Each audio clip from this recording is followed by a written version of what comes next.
Halo sahabat Bawaslu di seluruh Indonesia, senang sekali saya Masai Fitria dapat menyapa sahabat kembali di podcast Bawaslu RI. Masih dalam suasana hari ulang tahun Bawaslu ke-16 dan juga merayakan Hari Kartini, podcast Bawaslu kali ini spesial mendatangkan tamu istimewa. Beliau merupakan sosok Kartini pengawal demokrasi. Nah, pastinya sahabat Bawaslu penasaran, beliau merupakan anggota Bawaslu Republik Indonesia periode pertama tahun 2008 sampai dengan 2012. Telah hadir bersama kita pada siang hari ini ada Ibu Wirdianingsih. Selamat siang Ibu. Selamat siang Mbak Ayu. Apa kabar? Alhamdulillah sehat. Ibu gimana kabarnya Bu? Sehat. Luar biasa ya Bu ya. Oke, nah tak kenal maka tak sayang nih Bu. Jadi tentunya sahabat Bawaslu ingin mengenal sosok Ibu lebih dekat gitu ya. Boleh perkenalkan diri terlebih dahulu Ibu? Oke, terima kasih Mbak Ayu.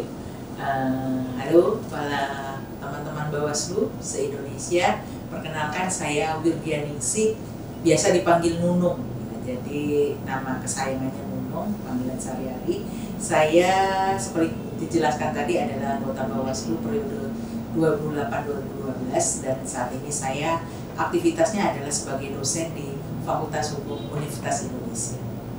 Oke, jadi enaknya saya panggil lebih akrab itu Bu Nunung ya Bu ya? Iya. Oke, Bu Nunung, sebelum kita berbicara lebih jauh gitu ya, saya penasaran nih Bu. Sebetulnya Bu Nunung sendiri tuh udah berapa lama sih terlibat aktif dalam dunia kepemiluan, sejak kapan Bu kalau boleh tahu? Sebenarnya kalau ditanya itu saya mulai ya sejak tahun 2004. 2004 pada masa itu memang Bawaslu masih bersifat ad hoc ya. Ad hoc dan undang-undang pemilu pada saat itu memang KPU-nya sudah bersifat tetap, Bawaslu-nya bersifat ad hoc, disebut dengan panitia pengawas pemilu. Nah, memang menariknya undang-undang pada saat itu menetapkan anggota pengawas pemilu itu dari tingkat pusat ya RI bersifat tetap ad hoc juga hingga tingkat level kecamatan dan desa itu juga bersifat ad hoc. Nah, saya kebetulan dan syaratnya adalah dia harus menjadi syaratnya 5 unsur anggota Panwaslu itu ada kepolisian, kejaksaan, unsur akademisi, unsur pers dan unsur tokoh masyarakat.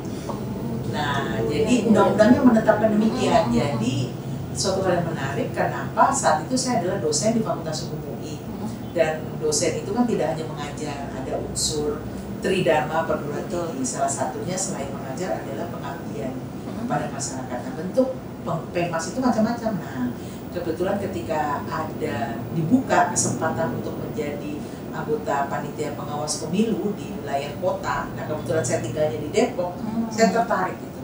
Gitu, Saya dari situ tertarik. mulainya ya. Nah, dari situ saya mulai menjadi ya ikut seleksi, ada proses seleksi dan kemudian saya menjadi anggota pengawas pemilu kota Depok. Disitulah saya makin wah ternyata jadi dosen kan hanya mengajar teori-teori ya. Nah, ketika menjadi anggota pengawas pemilu pada saat itu saya memahami begitu banyak ternyata permasalahan yang ada di dalam proses penyelenggaraan pemilu itu sendiri. Sehingga itu yang membuat Ibu tertarik ya untuk terjun ke dunia kepemiluan pada betul. saat itu. Supaya saya tahu lebih banyak apa sih permasalahan kompleks, apa permasalahan yang ada di kepemiluan kita gitu ya. Kalau hanya mengajar teori kan berbeda dengan pelaksanaan seperti itu. Baik. Nah, sahabatku, saya juga baru tahu nih kalau di periode pertama itu ada 5 unsur ya, harus memenuhi 5 unsur itu ya tadi ya, dari polisian, ada unsur pers dan juga akademisi dan 2 laginya. Nah, kalau kita flashback ya Bu Nunung, di periode pertama ini kan didominasi oleh perempuan nih anggota Bawaslunya, sebanyak 3 dari 5 anggota Bawaslu pada saat itu didominasi perempuan. Nah, tentunya sebagai seorang perempuan itu apa sih yang Ibu rasakan? Nah, jadi waktu itu gini, sebelum cerita setelah lanjut selesai itu ya, karena bersifat ad hoc, kita selesai pemilu legislatif, selesai hampir 1 tahun periode tugas kita. Nah, kemudian pada tahun 2008 ya, itu dibuka lagi kesempatan untuk menjadi anggota Bawaslu. Nah, undang-undangnya baru lagi. Nah, undang-undang baru itu berbeda lagi unsurnya. Di situ tidak lagi disebutkan ada 5 unsur. Nah, Bawaslu itu bersifat tetap untuk di tingkat pusat.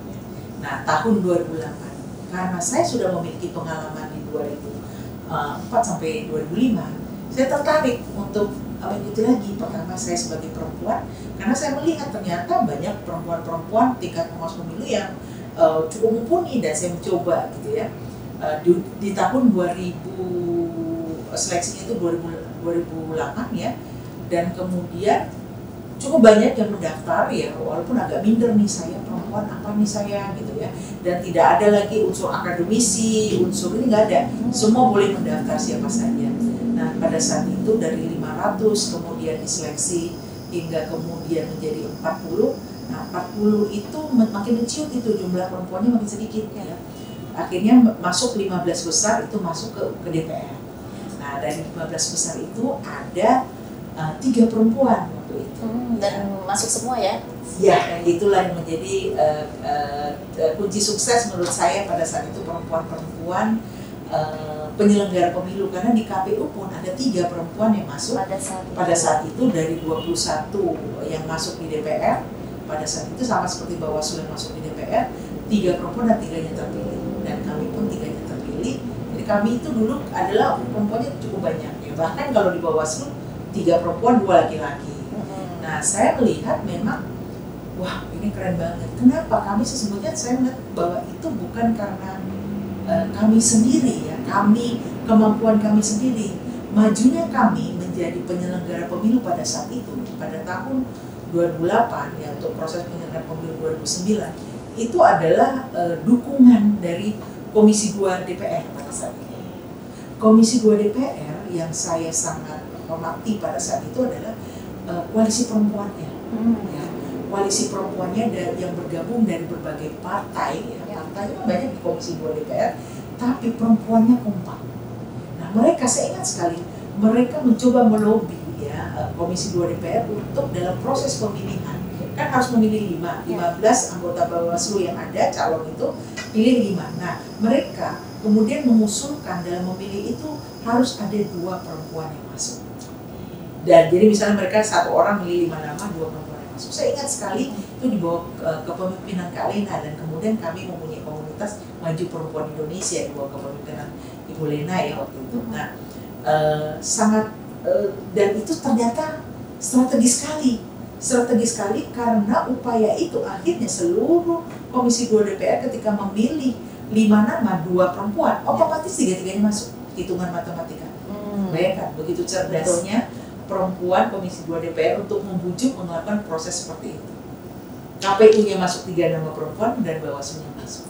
Dan jadi kami melihat keberhasilan itu bukan karena kami juga, tapi karena dukungan dari Komisi 2 DPR perempuan pada saat itu yang solid untuk mendukung perempuan berhasil. Tapi pastinya dari sisi ibu sendiri gitu ya, sebagai seorang perempuan tentu kan tidak mudah ya untuk sampai akhirnya dari 500 tadi ya ibu sampaikan, sampai akhirnya terpilih menjadi 15 besar dan mengantarkan ibu sampai akhirnya menjadi anggota Bawaslu. Nah, kira-kira pada saat itu perjuangan apa saja Bu, tantangan yang ibu rasakan pada saat itu? Saya sih, kalau saya pribadi ya, dan saya melihat juga banyak perempuan pada saat itu, karena pertama Bawaslu itu kan baru ya, suatu lembaga yang baru. Jadi periode kami bersifat tetap itu adalah lembaga yang baru, lembaga pengawas pemilu baru dibentuk oleh undang-undang, dan kami bersifat tetap. Nah, pada saat itu banyak orang belum mengenal apa itu Bawaslu, ya. Kecuali kalau mereka memang adalah pernah menjadi pengawas pemilu pada periode sebelumnya. Nah, yang kedua, asumsi orang-orang itu kan melihat bahwa itu kan komunitas lelaki, ya. Karena bicara pemilu, politik, bicara suatu proses yang jarang disentuh oleh perempuan. Nah, jadi ketika kami masuk itu dianggap adalah, dan kami harus berjuang sama seperti orang laki yang lain, sama gitu ya. Kami harus berjuang seperti itu, dan pada saat itu saya melihat belum banyak perempuan ya yang mau, dan kalaupun yang mau itu belum tentu semua didukung oleh keluarganya atau oleh lingkungannya. Nah, kebetulan saya bersyukur sekali pada saat itu saya didukung oleh suami saya, keluarga saya, teman-teman lingkungan kampus saya. Nah, itu yang membuat saya berani untuk berproses, karena kan beda ya level kota ya, apalagi kota Depok ya. Dengan ini kita maju menjadi level pusat gitu. Dan saya menjalani itu proses memang tanpa beban, Karena apa? Karena saya menganggap toh ini adalah upaya saya untuk mencoba belajar lebih maju dan lebih berani. Dan ya alhamdulillah karena memang proses saat itu sangat fair ya. Kita dites dengan seleksi uji kemampuan, regulasi, peraturan, wawancara, dan psikologi dan segala macam kami lampaui dengan baik. Dan saya ingat sekali pada saat itu teman-teman perempuan itu yang ada ya saling menguatkan pada saat itu ya, saling itu yang membuat saya terharu ya bahwa perempuan pada saat itu kita mencoba saling menguatkan, ayo kita maju bersama-sama, saling mendukung secara sportif gitu ya pastinya. Dan tentunya faktor lingkungan dari keluarga itu sangat penting mendukung ya Bu ya dalam proses perjalanan Ibu pada saat itu. Yang saya penasaran Ibu, kalau kita lihat hari ini gitu ya, justru rasanya keterwakilan perempuan 30% kok sulit gitu ya. Nah kalau dari pandangan Ibu sendiri melihat fenomena ini bagaimana? Iya, saya terus terang juga agak ini ya, gimana? Kalau dulu, pertama saya bilang kan bahwa sebelum dikenal, terus dukungan masyarakat tuh ngapain ngurusin kayak gitu, perempuan nggak, jadi stigma itu masih ada. Nah, setelah orang makin kenal Bawaslu, sebenarnya kan makin banyak perempuan maju. Saya ingat sekali ya, ada di satu daerah, kami itu perempuan bertiga ini punya komitmen. Siapapun dia kalau sudah ada, karena waktu itu kan seleksinya melalui KPU, kami dapat 6 nama. Yang sering kami sedihkan, nanti kita ada proses perjuangan untuk itu, 6 nama itu terkadang nggak ada perempuan. Nggak ada perempuan yang diberikan oleh calon nama oleh KPU pada saat itu. Nah kalau ada 6 nama ini, yang ada perempuan, kami perjuangkan dia mau. Dan saya ingat sekali pernah itu di daerah, kami waktu mau seleksi provinsi di NTT ya, itu sampai kami menunggu yang perempuan satu itu dia nggak datang untuk seleksi itu ya. Kita tolong dihubungi supaya dia datang, karena apa? Semangatnya ini perempuan ya, harapan kita. Dan kami mencoba melihat dari perspektif berbeda, karena rata-rata pasti mereka tidak punya pengalaman di bidang kepemiluan, tapi kami melihat oh dia punya kemampuan manajemen, kemampuan mengorganisasikan, itu adalah suatu kunci bagi kami. Nah ini yang saya melihat bagaimana kami berupaya untuk mendorong. Kalau sekarang peminatnya banyak ya, seharusnya harus lebih banyak gitu loh, dari lumayan banyak dibanding dulu, itu bisa per 100 yang kita dapatkan. Kalau ini banyak, bayangan saya harusnya bisa lebih banyak, namun saya tidak tahu ya. Memang kalau dari lihat undang-undang tetap unsurnya adalah memperhatikan ya, memperhatikan seolah-olah bukan kewajiban. Betul. Tapi bagi saya harusnya ada proses peningkatan gitu ya, peningkatan untuk adanya keterwakilan perempuan. Karena apa? Mereka pasti punya pengalaman, dan kebanyakan yang mendaftar adalah orang-orang yang sudah memiliki pengalaman. Nah pertanyaan besar saya juga, kenapa mereka terkadang gagal di seleksi tahap berikutnya? Nah mungkin memang banyak catatan, kita juga tidak menutupi kemungkinan bahwa nggak seluruh perempuan di penyelenggara pemilu itu mampu untuk menghadapi begitu banyak tantangan. Nah tantangan itu berat ya, saya merasakan sendiri bagaimana kita harus beradaptasi di dunia yang menurut orang bukan dunia perempuan. Saya harus begadang, saya harus mengkaji laporan, kebetulan saya pernah bagian pelanggaran, saya harus berhadapan dengan polisi, jaksa yang begitu lebih sangar gitu ya. Nah kita harus tunjukkan bahwa perempuan itu bukan lemah. Nah ini yang saya melihat justru inilah yang menurut saya sudah ada di level sekarang ini. Namun saya nggak ngerti ada yang tampaknya dalam proses seleksi ini perempuan itu menjadi nggak sebanyak seperti harapan saya, harusnya meningkat ya. Kalau dari fluktuasi itu meningkat, tidak seperti itu. Malah kalau kita lihat di level pusat ya hanya sampai situ, tidak. Berikutnya dikasih jatah cuma satu. Nah ini yang sebenarnya saya sedihkan. Kenapa gitu? Padahal kan 30% keterwakilan itu kan minimal ada 2 di Bawaslu dan di KPU minimal juga ada 2 ya kan. Itu mungkin akan berbeda jika mewajibkan ya, bukan memperhatikan. Nah, 30%. Itulah yang saya harapkan. Oke lah undang-undangnya pun tidak ada perubahan, tapi setidaknya harusnya ya ada semangat ya di unsur kita, unsur penyelenggara, unsur bahkan di level DPR untuk semangat mendukung bahwa kita banyak deh contoh-contoh bagaimana perempuan yang berhasil ya dalam menjalankan proses itu. Saya bisa berikan contoh teman-teman saya gitu ya, yang divisi peran pelanggaran itu banyak perempuan dan mereka berhasil untuk menjalani proses penanganan pelanggaran itu dengan baik. Ya saya nggak usah jauh-jauh di sini. Setelah saya waktu itu ada Bu Endang juga waktu itu divisi penanganan pelanggaran. Setelah itu ada Bu Dewi pada saat itu ketika saya bawa beliau di provinsi divisi penanganan pelanggaran dan berhasil menangani itu semua. Saya kira itu adalah suatu hal yang bisa menjadi contoh gitu. Ternyata memang banyak sekali ya Sri Kandi pengawal demokrasi kita yang memang sangat qualified gitu ya Bu ya, sangat mumpuni di bidangnya.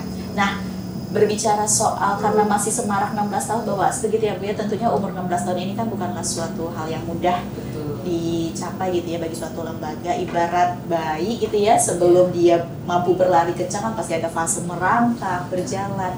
Nah, tentunya kita juga ingin mendengar sejarah singkat nih dari Bu Nunung selaku pionir pertama gitu ya dari Bawaslu itu sendiri, mungkin boleh diceritakan supaya sahabat Bawaslu juga tidak ahistoris. Iya, jadi memang kalau kita flashback ya, itu masa-masa berat. Bayangkan ya, kami dilantik 9 April itu dilantik di kantor KPU karena memang undang-undangnya lagi, sekali lagi undang-undangnya melakukan proses seleksi Bawaslu itu, tim seleksinya di KPU pada saat itu. Jadi KPU pada saat itu ya maaf ada sedikit arogansi mengatakan kalian anak yang kami lahirkan. Nah, jadi kami memang diseleksi oleh tim sel KPU, tapi kemudian seleksi 15 besar itu di DPR. Nah, setelah kami dilantik di kantor KPU ya oleh Mahkamah Agung, tim Mahkamah Agung, kami kemudian nggak tahu kami di mana tempatnya. Terus KPU bilang, iya saya ingat sekali Pak Sekjennya Pak Bambang boleh pakai ruangan KPU. Nah KPU itu dulu kan anggotanya kan cukup banyak, kalau nggak salah 9 atau 14. Jadi banyak ruang-ruang kosong di bagian belakang, itu kosong nggak dipakai lagi komisioner karena komisioner yang 7 itu sudah di depan semua. Jadi kami diberikan 2 ruangan di pojok bagian belakang, itulah ruangan kami. Jadi masih satu gedung dengan KPU. Dengan KPU, ruangannya pojok belakang yang tidak dipakai lagi. Dan kami karena perempuannya 3, saya ingat sekali di 3 itu saya, Bu Wahida dan Bu Tio, dan sebelah lagi Pak Bambang dan Pak NHS. Jadi di situ, dan kami belum ada sekretaris, belum punya tim sekretariat, ya, belum punya apalagi yang namanya kepala sekretariat. Terus kami lakukan apa? Kita ngapain nih gitu ya? Kami belum punya ada fasilitas apapun. Nah, itulah kata-kata ibarat hutan belantara yang sedang harus kami babat. Akhirnya, misalnya Pak NHS punya orang yang bantu staf, dia lain jadi merangkap macam-macam. Dan kami nggak punya fasilitas mobil atau apa. Nah, pada saat itu KPU meminjamkan mobil. Boleh pakai mobilnya mobil tua, ingat sekali. Pak NHS kalau pakai itu mobilnya suka kayak kenapa gitu, sampai wah tembakan ternyata semua sendiri. Benar-benar menyedihkan. Dan kami karena lembaga baru, kalau datang itu kan ke lembaga-lembaganya dari mana? Bawaslu apa? Nah, nggak dikenal apa itu Bawaslu, makanan apa itu Bawaslu, nggak dikenal. Ya seperti itu. Jadi proses pertama yang harus kami lakukan adalah menyiapkan kesekretariatan. Dan menyiapkan kesekretariatan itu kita bolak-balik ke Menpan, ke segala macam, ke Mendagri. Untuk mana dong kasek kami? Nah, itu. Dan setelah itu 3 bulan itu baru kami mendapatkan ya kepala sekretariat, dan kami ditujukan adalah waktu itu Pak Robert Simbolon, dan kemudian ditawarkan oleh Kemendagri. Sudah. Yang lucunya 3 bulan itu kan kami telah mengeluarkan macam-macam ya pengeluaran atau perjalanan kemana-mana, itu tidak bisa diganti karena sekretariatnya belum ada, tidak dapat dipertanggungjawabkan. Nah, begitu menyedihkan jadi kita ya pada saat itu. Tapi nggak apa-apa, kita anggap itu suatu perjuangan. Nah, berikutnya setelah mendapat sekretariat, kami nggak punya kantor. Kita kemana nih, kan nggak mungkin sekretariat sudah ada. Nah, disitulah Pak Robert itu mencari. Akhirnya kami menyewa di Gedung Juang 45. Dulu sebelum di sini di Gedung Juang 45. Namanya Gedung Juang, berjuang. Jadi berjuang. Ada sekitar 6 bulan kami di sana. Jadi bayangkan ya, 6 bulan kami di sana mendapat tempat, dan kami itu ingat satu ruangan besar itu kami mejanya hanya kami berlima, di luar sekretariat, jadi ruangannya nggak banyak. Ya itu pertama. Nah setelah itu baru proses lagi untuk mendapat gedung. Jadi kami seolah-olah meminta-minta kepada pemerintah, kasih dong kami gedung gitu ya. Kita sempat ditawarkan mau menyewa atau kami sediakan inilah yang ditawarkan juga. Banyak pertimbangan waktu memilih ini. Jadi kami tuh lihat gedungnya gedung tua yang sudah lama tidak dipakai ya, dan dulu masih banyak penampakan masih sampai sekarang saya nggak tahu. Dulu masih kalau saya sampai malam begadang, nah, di lapangan itu tuh banyak tuh orang bisa melihat ya, cerita horor-horornya gitu ya. Itu gedung tua dan kita hanya bisa pakai 2 lantai, nggak boleh lantai 3 dan 4. Jadi itu masih tua, masih laba-laba dan sebagainya, pokoknya 2 dan 1 dan 2 ini yang bisa kita pakai. Saya ingat sekali bagaimana proses itu dan kita ingat, wah ini gedung lama, tapi orang demo gampang aksesnya orang jadi strategis ya Bu ya. Ya, tapi ya sudahlah, ini yang diberikan ya sudah kita terima pada saat itu. Nah itulah proses untuk mencari gedung. Nah berikutnya adalah setelah mendapat sekretariat, undang-undang itu memang Bawaslu dan KPU itu kami tidak selevel. Kenapa? Terlihat bahwa dalam proses seleksi anggota Panwaslu provinsi, kabupaten, kota, kami harus mendapatkan 6 nama dari KPU. Jadi KPU seleksi dulu. Setelah itu kami dapat 6 nama, dari 6 nama itu kami pilih 3 nama, baru kami FPT. Kan kalau sekarang kan dari proses awal Bawaslu betul. Nah itulah yang kami lakukan, penguatan hukumnya kami lakukan judicial review ke Mahkamah Konstitusi. Nah itu perjuangan panjang dan sangat berat. Kebetulan saya divisi hukum dan pelanggaran itu sampai begadang-gadang. Di situ ada Bu Titi, ada Pak Nelson yang mengawal itu, dan di situ ada Pak Bambang Wijoyanto yang mengawal. Karena kami melihat itu nggak fair dong. Masa Bawaslu yang harusnya independen diseleksi juga oleh KPU. Nah, dan pada itu saya ingat sekali sudah ada proses seleksi 2. KPU menyeleksi, kami pun menyeleksi. Dan kami pertaruhkan itu. Saya ingat sekali Pak Kemendagri itu Pak Sekjennya ya, Pak Tandri Bali ya, Pak Tandri itu juga mengatakan sudahlah selesaikan dengan baik. Itu udah kan sama-sama berkeras KPU dan Bawaslu. Kami ajukan ke MK dan alhamdulillah MK mengabulkan bahwa proses seleksi Bawaslu itu ditetapkan oleh Bawaslu sendiri. Nah itu perjuangan yang menegakkan luar biasa. Itu yang menurut saya akhirnya Bawaslu menjadi independen dalam proses seleksi. Terus kami terus berjuang lagi. Apa yang kami perjuangkan? Seleksi itu kan ad hoc. Provinsi, kabupaten, kota itu ad hoc. Kami kemudian lobby pada saat itu undang-undang sudah mulai disusun lagi. Kami sudah mau selesai pada saat itu kan periodenya. Waktu itu kita diperpendek 1 tahun dalam rangka mempercepat proses ya. Jadi kami harusnya 5 tahun, jadi hanya 4 tahun. Tapi kami nggak berhenti sampai di situ. Kami mencoba tetap mengadvokasi kepada Komisi 2 bahwa sebaiknya Bawaslu provinsi, kabupaten, kota itu bersifat tetap. Harus sama seperti KPU karena sama-sama penyelenggara pemilu.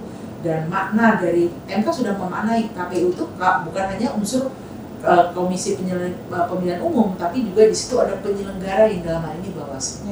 Nah itu yang kami dorong dan alhamdulillah tahapan itu dalam undang-undang berikutnya Bawaslu provinsi bersifat tetap dan periode undang-undang berikutnya Bawaslu kabupaten kota.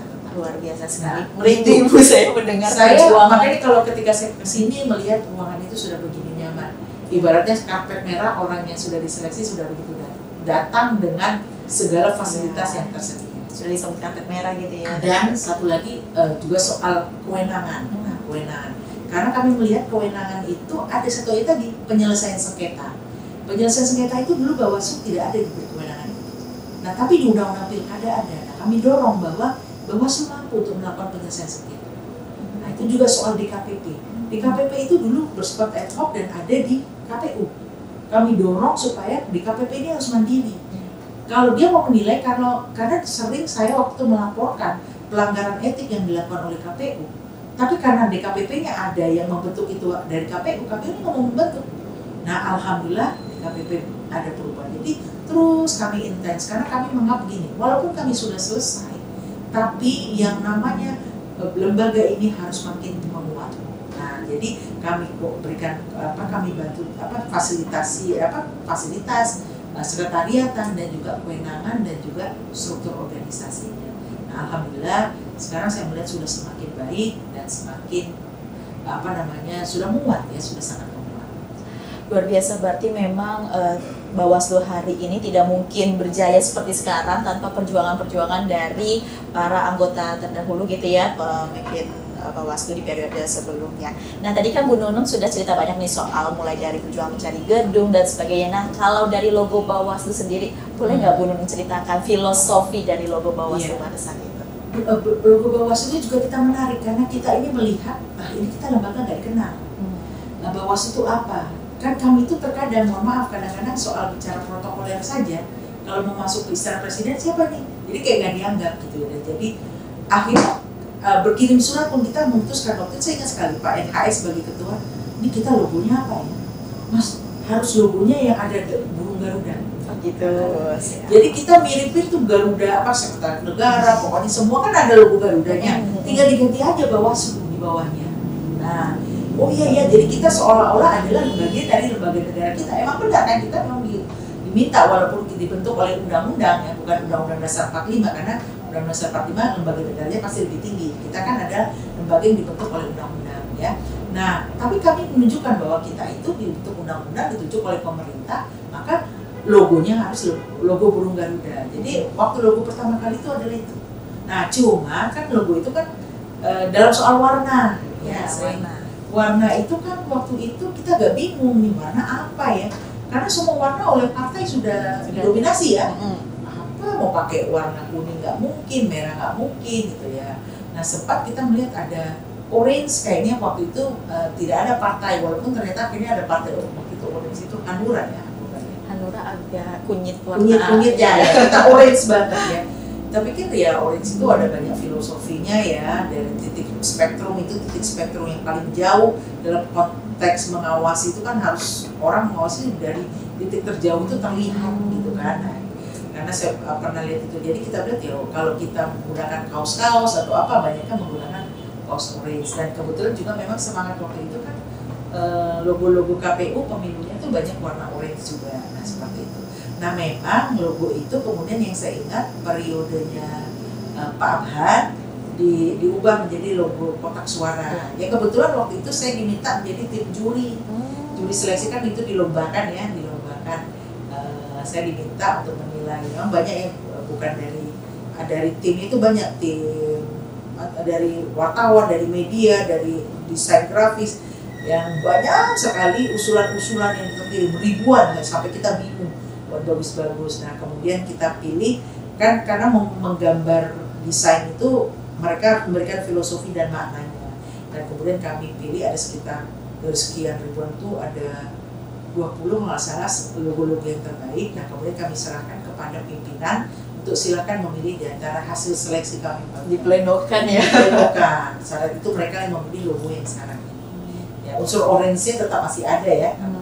Saya juga baru tahu nih filosofi dari logo Bawaslu, dari pemilihan warnanya pun sampai dipikirkan sampai sejauh itu ya filosofinya ya Bu.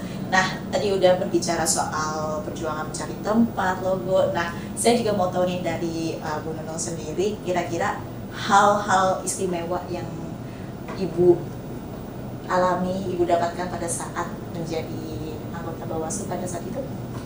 Banyak sih sebenarnya ya, banyak ya. Pertama adalah soal saya bisa memahami Indonesia ya.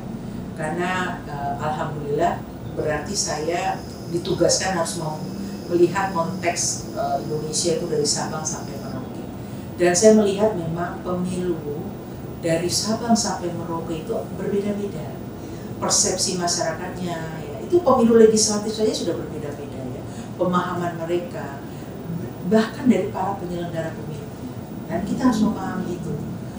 Pemahaman, mohon maaf, misalnya orang Aceh terhadap kaedah, misalnya saya fokus di pelanggaran pemilu itu akan berbeda dengan orang Papua. Khusus itu untuk Bawaslu-nya saja, apalagi masyarakatnya. Jadi memang Indonesia kita ini sangat kaya dan harus kita syukuri dan harus kita jaga. Justru keanekaragaman inilah yang menurut saya nggak boleh kemudian kita hancurkan. Perbedaan itu harus kita akui ya, perbedaan pemahaman konteks sudut perempuan saja ya, perempuan yang di Aceh dengan di Papua atau di Jawa itu berbeda-beda. Jadi konteks mereka bagaimana menjadi seorang pengawas pemilu, menjadi istri, menjadi ibu rumah tangga, itu harus kita pahami. Karena saya nggak mungkin bagi perempuan di Jawa ketika dia mengawas, dia juga harus bertanggung jawab kepada keluarganya. Ya, kita harus pahami itu gitu ya. Itu pertama. Yang kedua adalah saya melihat ya, memang banyak sekali orang mau mencoba memecah belah kita ini. memecah belah Indonesia ini dengan berbagai cara ya. Tapi saya melihat alhamdulillah justru kita ini kaya dengan masyarakat yang sadar akan kesatuan. Nah, dari sudut perempuan, saya justru sering melihat, tidak menyangka ya. Banyak saya temui kesannya ini perempuan pengawas pemilu kok kesannya kayaknya lemah gitu ya.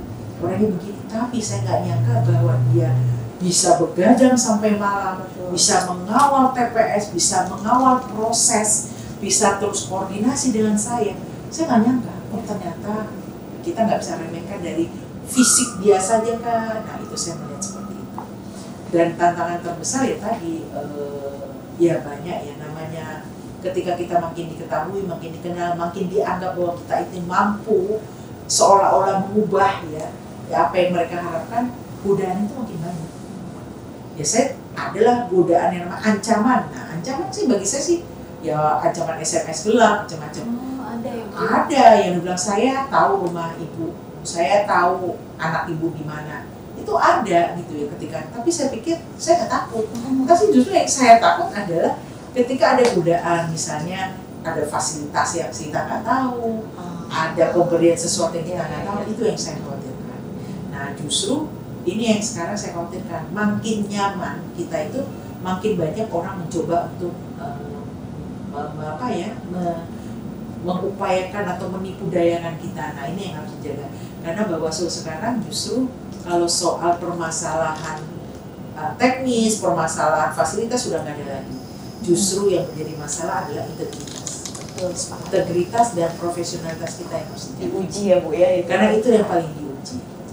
Kalau profesionalitas, ya saya kira setiap perempuan, misalnya saya pernah mengalami bagaimana, karena ketika saya jadi Bawaslu, anak saya yang paling kecil itu masih umur 7 tahun, dan saya masih ingat ketika saya di pulau terluar itu di Maluku Barat Daya, dapat telepon, itu pun sinyalnya udah susah-susah, kata suami saya, anak saya usus buntu gitu ya, dan harus pulang, harus dioperasi.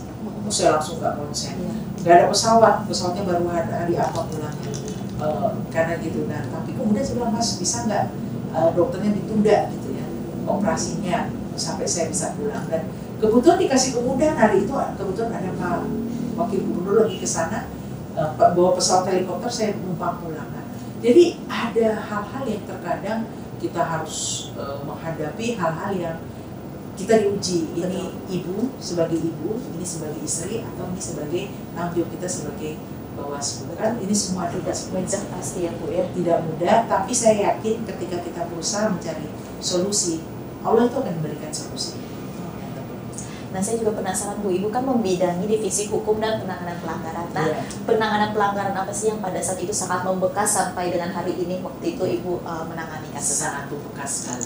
Ya, karena hari-hari kita itu kan memang harus berhadapan dengan polisi dan jaksa. Kita saling berdebat, berargumentasi. Saya masih ingat ada satu perkara waktu itu Pak SBY menjadi periode kedua sebagai presiden. Nah waktu itu kami mencoba ada laporan ya dana kampanye,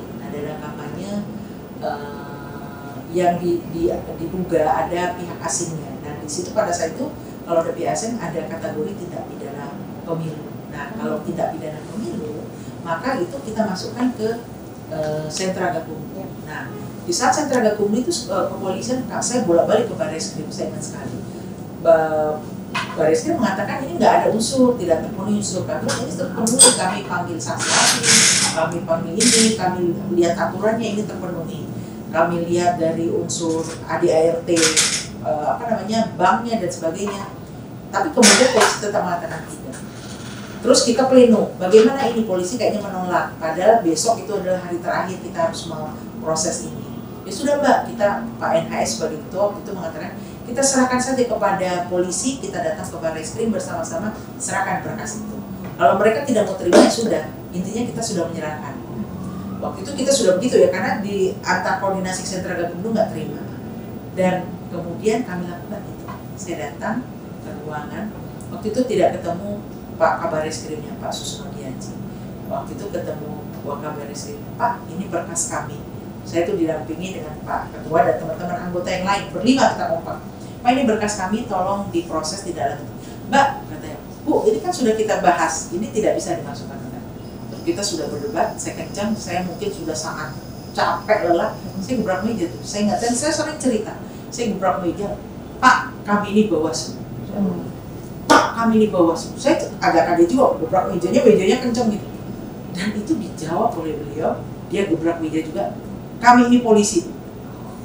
Nggak kebayang. Ya, saya shock gitu ya. Kita semua shock. Saya itu peristiwa terbuat. Jalan ketemu Pak NS Pak Banduna mau gebrak meja lagi gitu ya.